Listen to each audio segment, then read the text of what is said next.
Our view of the history of philosophy, science, or really human thought in general have a tendency to be rather biased. I can't tell you how many times I've watched something like a YouTube video where they go through the history of philosophy and present a rather one-sided and very narrow picture of the actual history.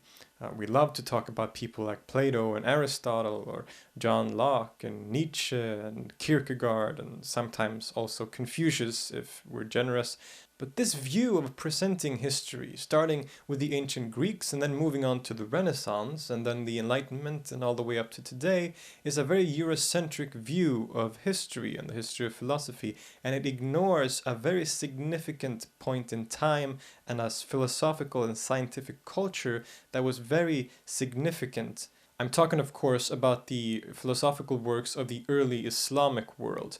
And not only were these philosophers who are very significant and important in their own right, writing on themes like optics and astronomy, metaphysics, music, medicine, all these different kinds of fields, but they are also important because they are the ones who often preserved the old Greek traditions and then transmitted it or handed it over indirectly to the European thinkers, which then led to things like the Renaissance. Indeed, a lot of people argue that there wouldn't be a Renaissance without these Arabic and Islamic philosophers, and yet not many of these individuals are mentioned today by people when discussing something like the history of philosophy. A lot of us in the so-called West don't realize how much we are indebted to these people and how much they have affected the very culture and world that we live in. I've made a few videos on this subject in the past. I made, for example, one video on Ibn Sina, or a Persian philosopher, also known as Avicenna, very prominent, great figure. I made another video on the Andalusian philosopher Ibn Tufayl and his masterpiece Hay ibn Yaqzan. And then finally I also made one on Ibn Khaldun, the historian and philosopher. And all of these can be found on my channel. But today I'm going to be rewinding the clock a bit and talk about the very inception of Muslim and Arabic philosophy in what is known as the translation movement, and particularly of two most important and prominent of these early philosophers, Al-Kindi and Al-Farabi.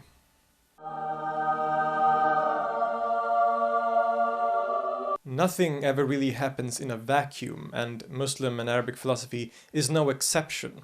What needs to be understood from the get-go is that these people are deeply indebted to the ancient Greeks and their philosophical traditions and writings.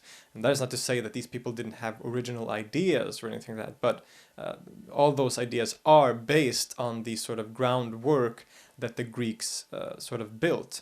And also on the Islamic sources like the Quran, for example. And this includes people like Plato and Socrates and Galen and perhaps above all Aristotle, but also some later traditions which will become clear pretty soon. With the inception and spread of the Islamic religion, the Muslims, the early Muslims, conquered most of the known world at the time, the Middle East and North Africa and Persia all the way to Afghanistan.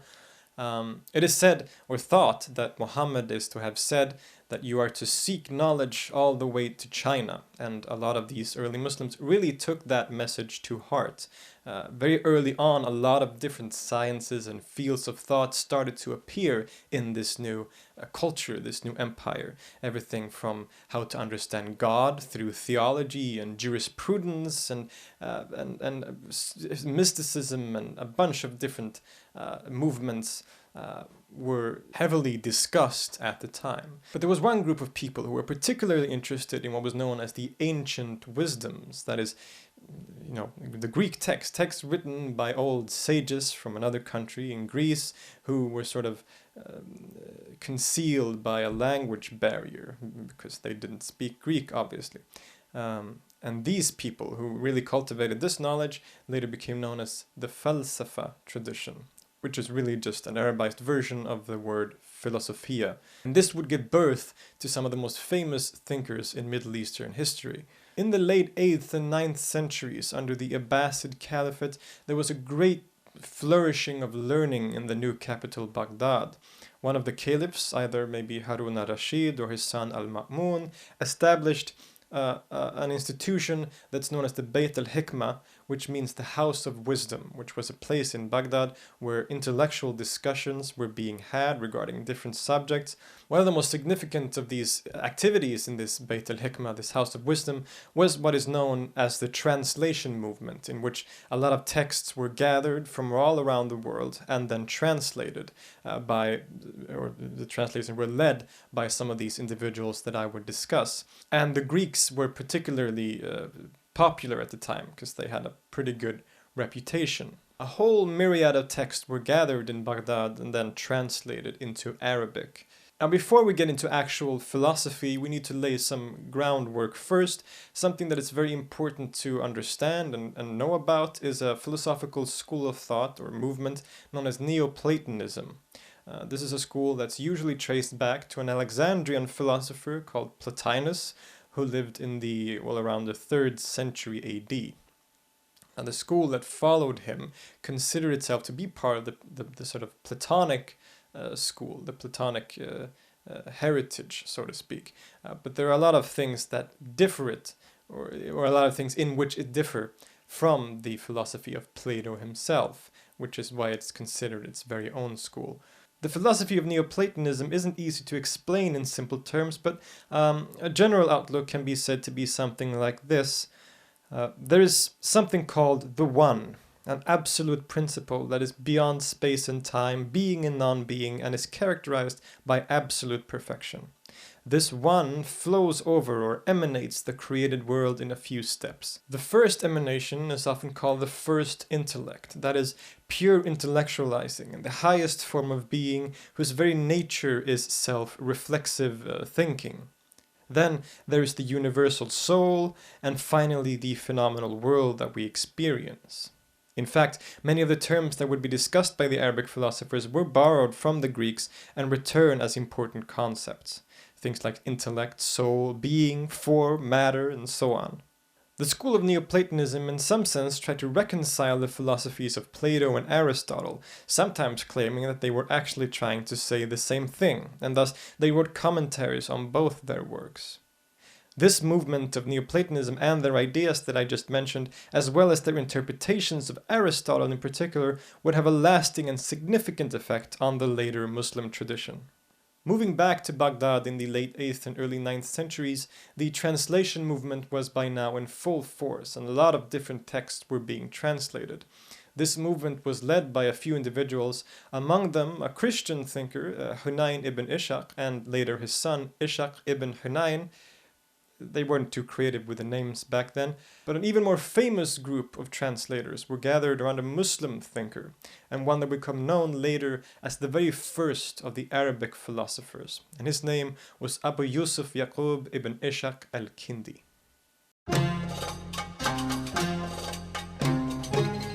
We don't actually know too much about Al-Kindi and his personal life. We know that he was from Arabic descent and was maybe born in Kufa, where he seems to have received his basic education. But he then moved up in the world, so to speak, and eventually moved to the newly established capital, Baghdad. And there he worked for and became pretty close with some of the famous Abbasid caliphs like Al-Ma'mun, Al-Mu'tazim, and they employed him to the newly established House of Wisdom, the Beit al-Hikmah, where he was charged with leading the translation of Greek texts. It was through this work that he also gathered his own knowledge and a lot of the sciences and philosophies that he would later himself become known for. He seems to have been a pretty respected man during most of his life. He was even employed to be the personal tutor to the Caliph Al-Mu'tazim's son, which must have been one of the most prestigious jobs you could ever have. Not only did Al-Kindi lead the translation of Greek texts, but he also wrote a lot of his own philosophical works. It's thought that he wrote hundreds of works, a huge body of text in a number of different fields, including metaphysics, ethics, medicine, psychology, mathematics, astronomy, music, and optics. But sadly, very few of these texts survive today. One of the things that Al-Kindi tried to do was to take these Greek teachings, these Greek philosophies, which he considered to be, in some cases, universal truths, and then apply them to the newly sort of Islamic framework. He tackled questions of theology, like the Kalam theologians, discussions on the nature of God and the soul, and he argued that the Quran, the sort of sacred scripture of the Muslims, was in complete harmony with Greek philosophy. While the Greek and, by this point, the Arabic philosophers dealt with a lot of different subjects, Al-Kindi and a lot of his contemporaries considered one of these fields to be especially important and especially noble, and that is what could be called rational theology. That is, philosophy that deals with God. And to Al-Kindi, metaphysics was primarily and almost entirely made up of theology. So he sort of equated metaphysics with theology. He writes in one of his surviving works called On First Philosophy that the noblest part of philosophy and the highest in degree is first philosophy, by which I mean the science of the first truth, who is the cause of all truth. To him, studying the Greek text can only benefit the Muslims and their religion. In his metaphysical works, he tackles very difficult questions about the nature of God and how God relates to creation. In the religion of Islam, the basic theological principle is something known in Arabic as Tawheed, which means that there is no God but God, as proclaimed in the Shahada, and also that God is absolutely one. Now, Al-Kindi affirms this theology in his writings and applies what's known as a negative theology, that is, that nothing can be said or described about God. God doesn't have qualities or attributes like human beings does, or in the sense that human being does, because that would compromise his oneness. And after all, God is, as I said, absolutely one in every aspect. This isn't an uncommon position to hold in Islamic philosophy at all, it's quite common, but Al-Kindi was probably one of the first to explain it or talk about it in a philosophical language. He further presents the idea that everything in the world, in the created world, is made up of both oneness and manyness. So you talk about something like you or me, I am one because I am a person, I am a concrete object by the sense of being a oneness, but I'm also manyness in the sense that I consist of many different parts of my body, parts of my sort of attributes and qualities. I can also say, for example, that I am 25 years old, which also implies a manyness, a multiplicity, because there is the concept of me and then also the concept of time, which separates, that creates a duality in that sense. Nothing in the created world is absolutely one, but stems from something that is essentially one, and that one is God. Therefore, no category that is applied to created things can also be applied to God, because anything that's applied to created things, they also have manyness contained within them, and God doesn't. He himself writes the following: "The true one possesses no matter or form, quantity or quality or relation, and is not described by any of the other categories, nor does he possess genus, difference, individual, property, common accident, or motion. He is therefore nothing but pure oneness." This problem of God's attributes or qualities that are described in the Quran was one of the most hotly debated issues in theology at the time, with some arguing that those Quran verses that describe his qualities should be read metaphorically or symbolically, and others that wanted to read it literally. Al-Kindi sort of arrives at the scene here with a strongly negative theology that is perhaps, you could say, more in line with the school of the Mu'tazila, for example, even though he disagrees with them on several other points as well. What he then says about God's relationship to creation and the very process of creation is very original and interesting, and something that hasn't really been repeated much later on in theology and philosophy. He argues that when God creates something, when he creates the world or creates things, he's actually bestowing oneness upon them, and thus making, that oneness, creating that oneness which makes a thing a thing.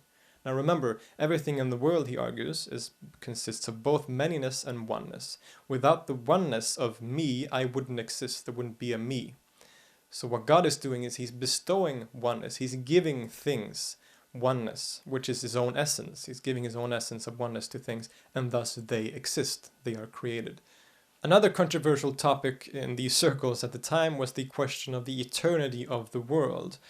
Is the world created at a specific point in time, as seems to be implied by the Quran, or has it always existed eternally?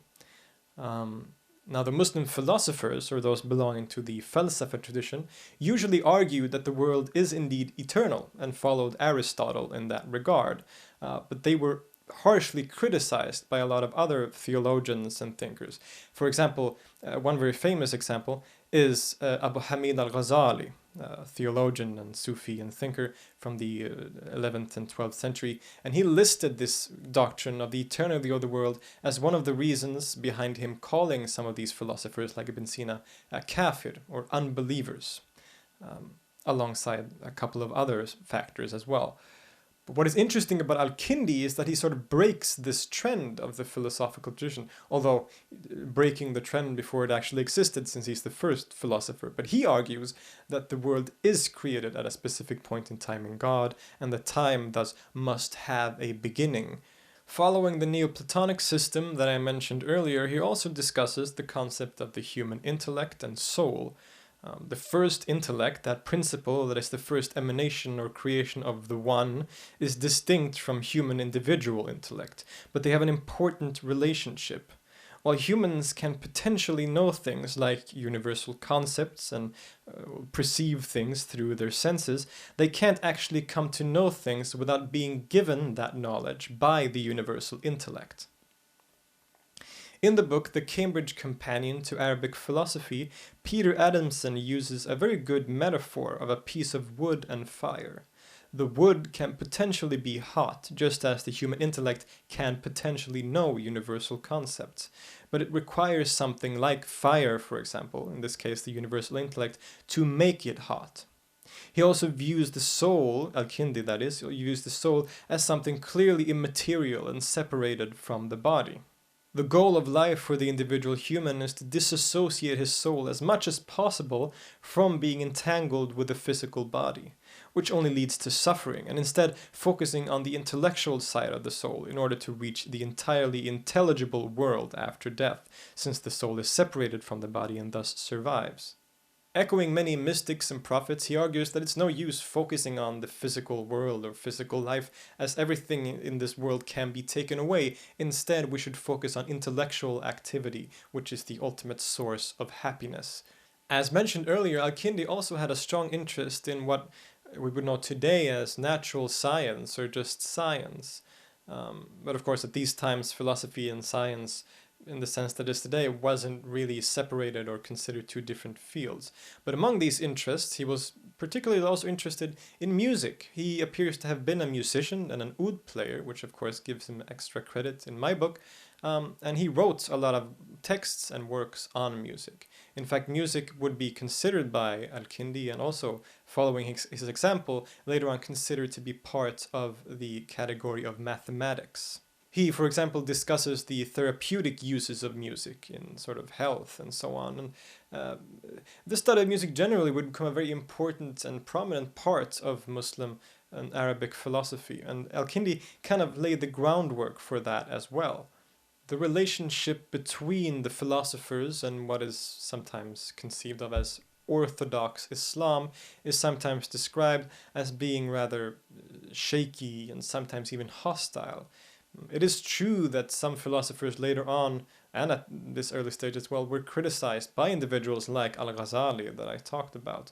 But to talk about an orthodoxy, especially at this stage, is very anachronistic and creates some problems. Even if Al-Kindi's ideas doesn't always jive too well with what became known as orthodoxy later, we must remember that at this time a lot of different ideas, religious ideas, were being tossed around. Nothing was clearly formed, and Al-Kindi represents one of these movements. Al-Kindi was a devout Muslim. He wrote many works where he used his philosophy to comment on and interpret the Quran. One of his missions was to bring the knowledge of the ancients to benefit the Muslims and their understanding of God and Scripture. He didn't view philosophy and revelation as being in opposition to each other at all, but quite the opposite, that they complemented each other.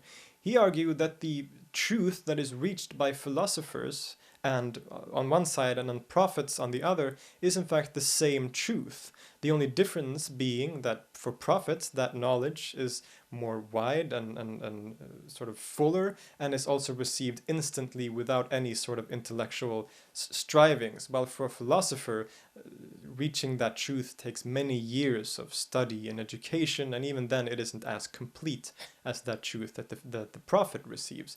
But the truth in itself remains the same, and thus revelation and philosophy to Al-Kindi and a lot of his followers were not in contradiction to each other at all.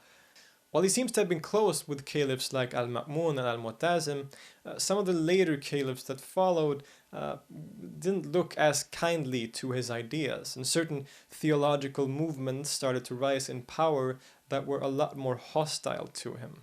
According to some sources, it appears that Al-Kindi lost much of his status and reputation by the end of his life, and he died around the year 873. Interestingly, despite of his important contribution to the translation movement, a lot of his own works fell into obscurity until fairly recently. Part of the reason for this is that he was overshadowed by some of his successors, one of which was, of course, the monumentous and very famous Ibn Sina, but there was another one, an earlier philosopher, who would sort of carry on the legacy that Al-Kindi started and further develop the inherited Greek tradition with such competence that he became known later as the second teacher after Aristotle. This man was Abu Nasr Muhammad ibn Muhammad, but he's better known by the name Al-Farabi. Similarly to Al-Kindi, the information on the personal life of Al-Farabi is rather sparse.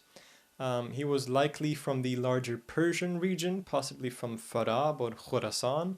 He traveled a lot, including to Damascus and Aleppo and Cairo in Egypt, which was by that time ruled by the Ismaili Fatimid dynasty. But he spent most of his time, at least his intellectual life, writing most of his work in the Abbasid capital of Baghdad.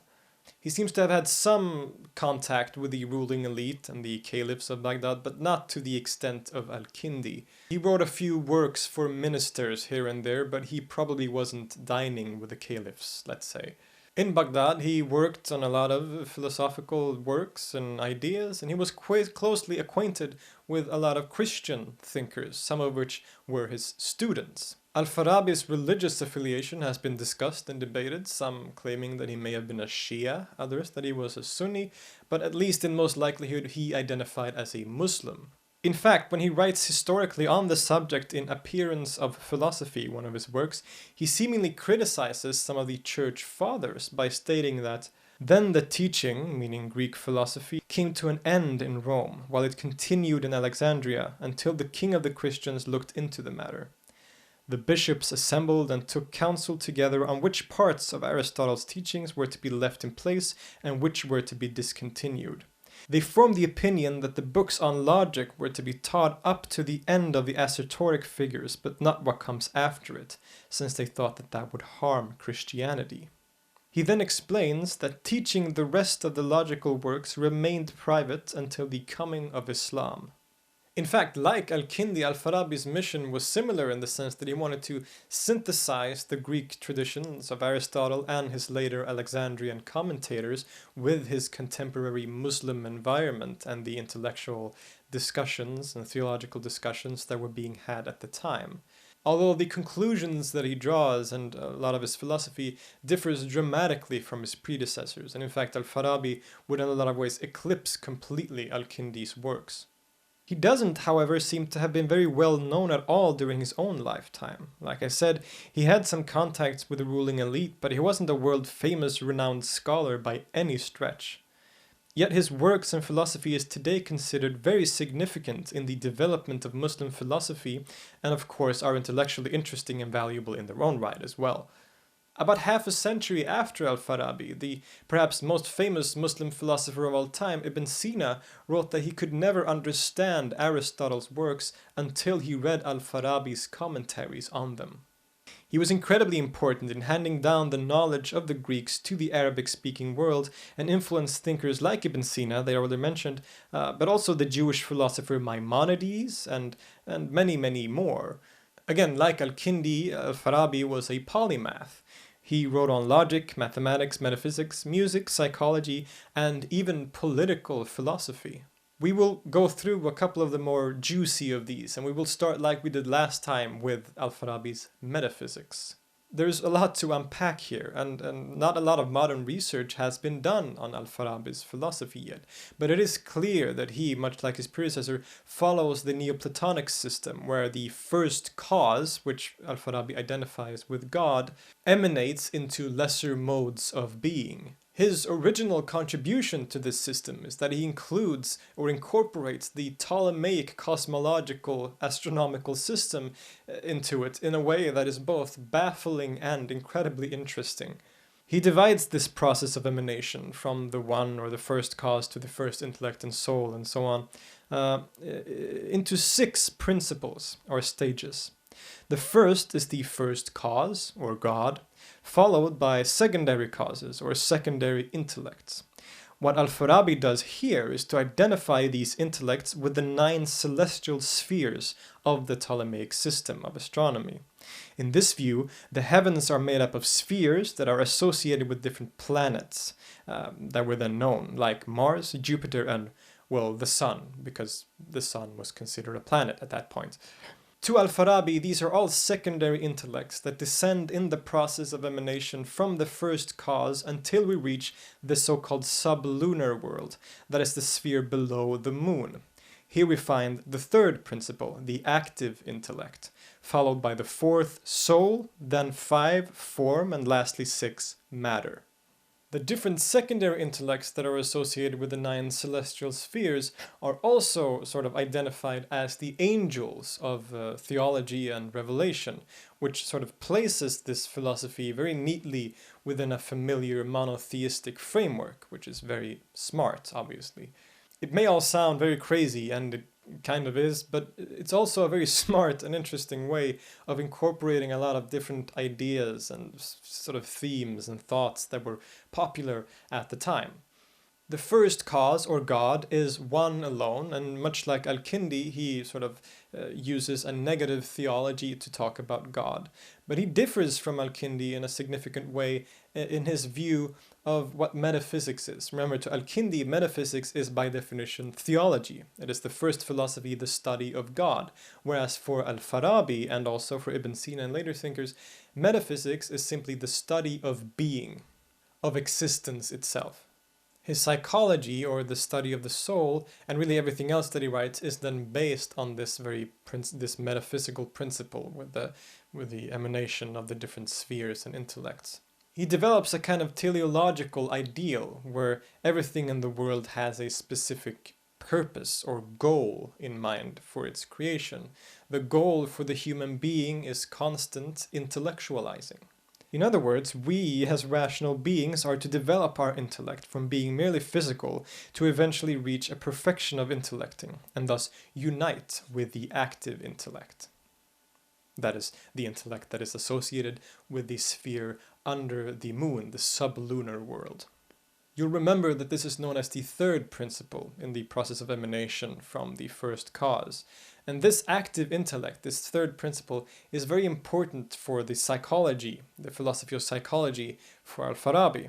The mind of the human being is dependent on this intellect, and all our intellectualizing, our intellecting, comes from it. To Al-Farabi, the active intellect is what causes the human being to think. Here he uses the metaphor of light and vision. The active intellect in this case is the light that gives the potential of vision the sort of ability to actually see things. He writes, "Sun gives vision to light, and by the light acquired from the sun, vision actually sees, when before it had only the potential to see. By that light, vision sees the sun itself, which is the cause for it actually seeing, and furthermore actually sees the colors which previously were only potentially the objects of vision.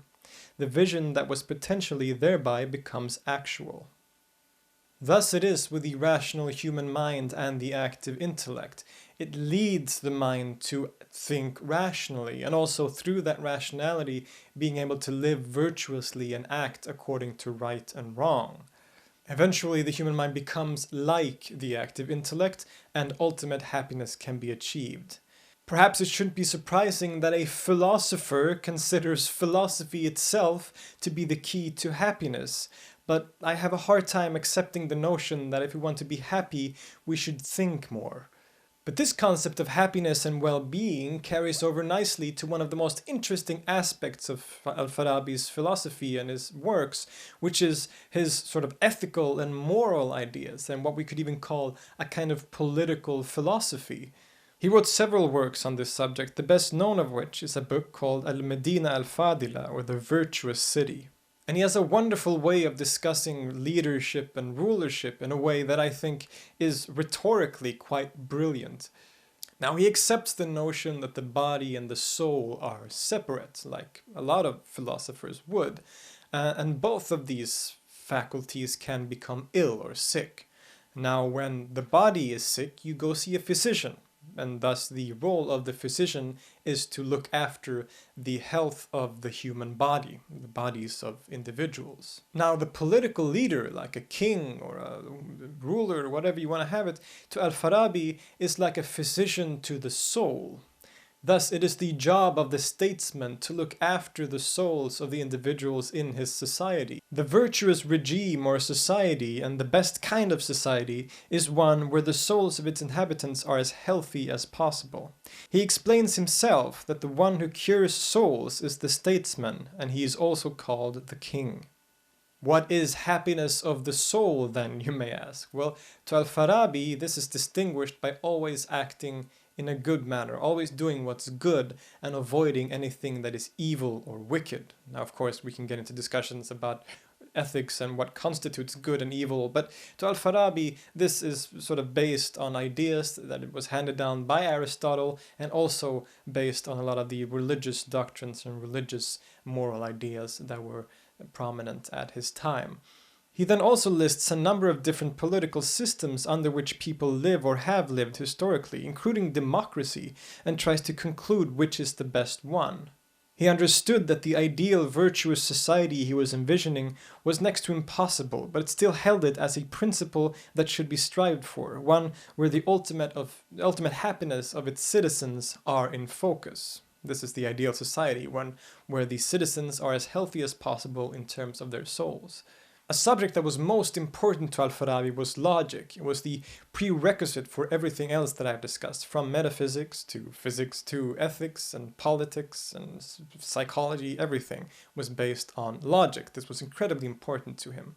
And on this subject, he also tackles the question of revelation, much like Al-Kindi did, but in a rather different way. The philosophers, through logic primarily and demonstrative proofs, can attain perfect truth and complete certitude. But this knowledge, this perfect truth, is only available to a certain group of people who have the capacity and interest to pursue the philosophical road to ultimate happiness. But what about the rest of people, the majority of the population who don't have this capacity or interest? Well, this, to Al-Farabi, is where the prophets come in. It is the role of the prophet to take the same truth that the philosophers arrive at through demonstrative reasoning and turn it into a rhetorical form that can be properly understood by the general population, by most people in society. Some would of course say that this sort of undermines the role of the prophet and almost puts him in a secondary position next to a philosopher. And while this wouldn't be entirely wrong to say something like that, one should be careful not to generalize as well. There's a whole ocean of interesting things to talk about when it comes to Al-Farabi, and not all of these can fit into this one video. He was also a musician, for example, and wrote extensively on music theory. He was an oud player, much like Al-Kindi was, and it is sometimes thought that Al-Farabi is actually the one, or the person who added the fifth string to the oud, to the Arabic lute. However, some argue that it was actually Al-Kindi who added the fifth string, or possibly it was none of them. The point is that music and music theory was an important point or important part of Al-Farabi's writings and philosophy. He wrote, among other things, an extensive work called Kitab al-Musiqa al-Kabir, or the Great Book of Music, in which he talks about several aspects of Arabic music theory, including the modal system, the sort of scale system, modal system, known as maqamat. Music was closely connected to mathematics, and there may have been some influence from the Pythagorean theories of harmonic ratios. Al-Farabi, for example, distinguishes between theoretical and practical aspects of music, and in his great book of music he tackles subjects such as instruments, which he divides into natural instruments, including the human voice, and artificial instruments, which includes pipes and lutes like the oud and so on. He talks about melodies and rhythm and how melodies are constructed, as well as what those melodies, based on how they are constructed, can invoke or symbolize. He played a pretty important role in systematizing music theory in the Arabic language, something that thinkers like Ibn Sina would later pick up on, but he also influenced some later Latin music theorists. Al-Farabi, thus, in an indirect way, has influenced our own European music sort of tradition, just as he has other fields of philosophy. After traveling and writing for many years, and without really gaining any fame during his own lifetime, it is thought that Al-Farabi passed away in Damascus in the year 950. Al-Kindi and Al-Farabi were both significant early figures in the Falsafa tradition. They differed on some significant points and ideas like the question of the eternity of the world, but they left a lasting impact on the future of Muslim philosophy and on the intellectual history of the world in general. They arose out of a cultural context in which the gathering of knowledge was one of the main agendas, and in which an institution like the House of Wisdom, the Beit al-Hikmah in Baghdad, could flourish. The period from about the start of the translation movement and the early Abbasid Caliphate to around the turn of the first millennium is sometimes referred to as the Golden Age of Islam. And while there are some problems related to that statement, it is true that the intellectual activity and achievements of this period is incredibly significant and something that should be highly admired. The following centuries saw further developments and periods of great flourishing, as well as periods of stagnation and setbacks, and there are a number of subjects and people that I would love to cover in future videos. But for now, I hope this short video on these particular thinkers have been satisfactory in at least sort of instigating a hunger within you for more knowledge. Feel free to continue this discussion in the comments section. We can discuss different topics, you can ask questions that you are wondering about, and you can also leave suggestions for future subjects and future videos. I'll see you next time.